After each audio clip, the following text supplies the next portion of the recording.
A continuación vamos a definir el concepto de cuerpo negro y vamos a ver algunas de sus propiedades.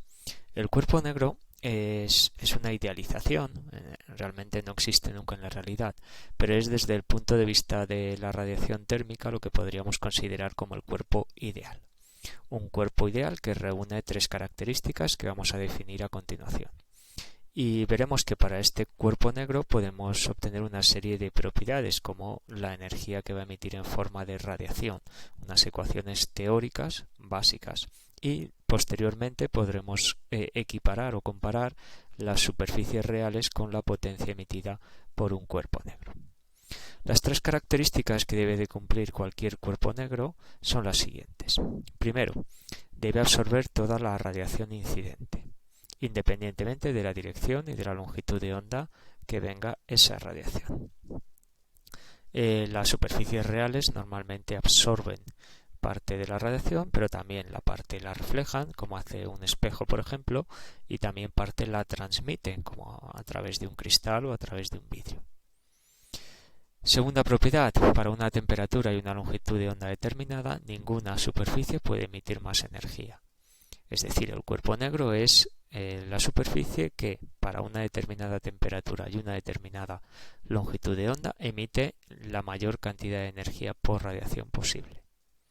Y tercera propiedad, es un emisor difuso, emite por igual en todas las direcciones.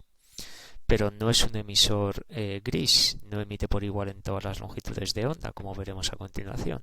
Es difuso, emite por igual en todas las direcciones, pero no en todas las longitudes de onda. El cuerpo negro, como ya hemos comentado, es simplemente una idealización, pero una idealización a partir de la cual podemos obtener una serie de ecuaciones y de propiedades que nos van a ayudar a entender el comportamiento de las superficies reales. Todas las propiedades que en este tema nos refiramos a un cuerpo negro lo vamos a poner el subíndice B, de black en inglés, negro en inglés. Antes de entrar a ver las propiedades del ángulo sólido, vamos a recordar la definición del ángulo sólido. El ángulo plano, que viene a ser equivalente al ángulo sólido, el ángulo sólido es una extrapolación del ángulo plano a tres dimensiones. Recordamos la definición formal de un ángulo plano, que podríamos llamar diferencial de alfa, que sustenta un arco de longitud diferencial de L, y aquí tenemos un radio R. Bien, sabemos que hay una relación entre el ángulo, el radio y el arco de acuerdo a esta expresión. Diferencial del ángulo sería el diferencial de la longitud del arco dividido por el radio R. El ángulo sólido, como indica la definición que tenemos arriba, es una medida de la fracción del espacio que puede ser vista desde el centro de una esfera a través de una ventana de área diferencial de A sub n. En el caso del ángulo plano lo que tenemos es una fracción del plano, nos delimita este ángulo diferencial de alfa, la fracción del plano que podemos ver a través de esta ventana definida por este arco de longitud diferencial de L. Este concepto plano, si lo extrapolamos a tres dimensiones, pues tendríamos el centro de una semiesfera y un área diferencial de A sub n que tenemos aquí marcada. Sería la fracción del espacio que podemos ver a través de ese diferencial de A sub n. De tal manera que diferencial del ángulo sólido, diferencial de omega, sería la relación entre diferencial de A sub n y en este caso dividido por el radio al cuadrado. No por el radio como en el ángulo plano, porque para que me quede adimensional el área pues tenemos que dividir por una longitud que sería el radio al cuadrado. Ese diferencial de A sub n que tenemos ahí lo podemos calcular como el producto sería este rectángulo y sería por un lado este lado que tenemos ahí marcado de color rojo, que sería es decir, diferencial de A sub n sería el lado que hemos marcado de color rojo, que sería R por el seno de teta multiplicado por el diferencial de phi.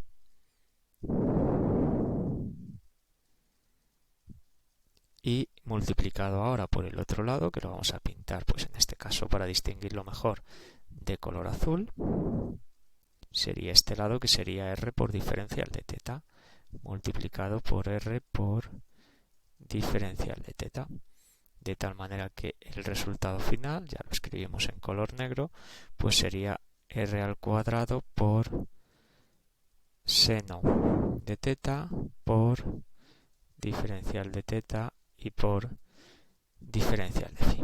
De tal manera que si sustituimos esta expresión aquí arriba, pues el diferencial de omega es simplemente seno de teta por diferencial de teta por diferencial de phi. Tenemos una relación entre el ángulo sólido, diferencial de omega, con las coordenadas esféricas con las que vamos a trabajar. Diferencial del ángulo sólido sería el seno de teta por diferencial de teta y por diferencial de phi, tal y como tenemos ahí en esa relación. Bien, intensidad de radiación. Se define la intensidad de radiación como la energía radiante emitida a una longitud de onda lambda en la dirección definida por los ángulos θ y φ por unidad de área de la superficie emisora normal o perpendicular a esa dirección, por unidad de ángulo sólido y por intervalo de longitud de onda diferencial de lambda alrededor de lambda. Esta definición se ve más clara si lo vemos expresada en forma de ecuación como tenemos aquí. Cogemos de nuevo el color rojo para destacar en la ecuación que la intensidad de radiación I sub lambda phi teta, que me indica que los subíndices que depende de la longitud de onda y de la dirección, se define como la energía emitida en forma de radiación térmica, diferencial de Q punto sub R, estos serían vatios, por unidad de área de la superficie emisora normal. Es decir, si yo tengo el diferencial de área, diferencial de A, y estoy midiendo la radiación emitida en esta dirección definida por el ángulo θ, la proyección perpendicular a esa dirección sería diferencial de área por coseno de θ. Este sería el diferencial de área normal. Por eso ponemos diferencial de área por el coseno de θ, porque la intensidad de radiación se define por unidad de área perpendicular a la dirección en la cual estamos midiendo esa intensidad de radiación. Y luego se define por unidad de ángulo sólido, pues dividimos por diferencial de omega, y por intervalo de longitud de onda, por diferencial de lambda. Ahí tendríamos la definición de la intensidad de radiación en general para cualquier superficie. Depende de la longitud de onda y de la dirección. Bien, se puede demostrar que para un cuerpo negro, que es un emisor difuso, pues la intensidad de radiación, pues hombre, si es un emisor difuso sabemos que es independiente de la dirección. Por tanto, para un cuerpo negro la intensidad de radiación solo depende de la longitud de onda y obviamente de la temperatura. Y se puede obtener de acuerdo a la expresión que tenemos aquí, donde tenemos la longitud de onda lambda y la temperatura, que es temperatura absoluta en Kelvin, T. Los demás parámetros que aparecen en la ecuación pues son diferentes constantes que tenemos aquí sus valores. Donde I sub B, el subíndice B, indica que nos estamos refiriendo al cuerpo negro, como ya hemos indicado anteriormente, y el subíndice lambda, que esa intensidad de radiación del cuerpo negro depende de la longitud de onda. Pero ya no ponemos los índices phi y teta porque ya no depende de la dirección, porque el cuerpo negro es un emisor difuso. Depende solo de la longitud de onda y obviamente, como siempre, de la temperatura. A partir de esta intensidad de radiación de un cuerpo negro podemos obtener la energía, o lo que vamos a llamar potencia emisora de ese cuerpo negro. De esta manera la potencia emisora espectral se define como la potencia radiante emitida en todas las direcciones para una longitud de onda lambda por unidad de área emisora y por intervalo de longitud de onda diferencial de lambda. Recordamos que la intensidad de radiación se definía por unidad de área normal y va dividida por el diferencial de área coseno de θ. Aquí multiplicamos por el coseno de θ para que me quede por unidad de área, pero no por unidad de área perpendicular. Por eso multiplicamos por el coseno de θ. Y multiplicamos por el seno de θ, diferencial de phi, porque ese es el ángulo sólido diferencial de omega, porque la intensidad de radiación se definía también por unidad de ángulo sólido. Sin embargo, la potencia emisora espectral no se define por unidad de ángulo sólido, sino que es simplemente por unidad de longitud de onda. Entonces, si multiplicamos la intensidad de radiación por el coseno de θ y por el seno de θ, pues me queda la energía la intensidad de radiación emitida por unidad de área y por unidad de longitud de onda. Que si la integro a lo largo de todas las direcciones posibles, es decir, integramos el ángulo phi de 0 a 2pi y el ángulo θ de 0 a pi medios, obtendría la potencia, lo que llamamos la potencia emisora espectral, E sub lambda de una superficie cualquiera. En particular, esta potencia emisora espectral, si la intensidad de radiación tenemos un emisor que sea difuso, como es el cuerpo negro, la intensidad de radiación que tengo aquí no depende de la dirección, de tal manera que al integrar la podemos sacar fuera de las dos integrales porque no depende de la dirección, sería simplemente I sub lambda, no le pongo los subíndices θ y phi.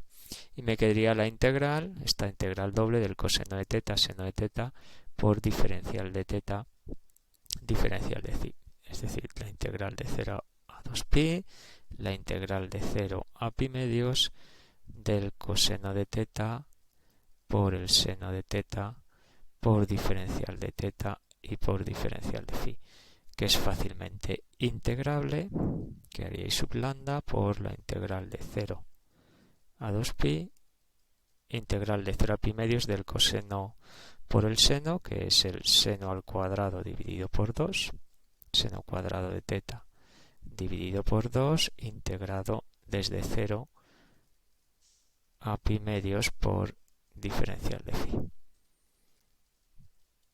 Con lo cual nos quedaría I sub lambda, el seno al cuadrado de pi medios vale 1, de 0 vale 0, con lo cual me queda 1 medio y la integral de 0 a 2pi de diferencial de phi pues sería simplemente 2pi.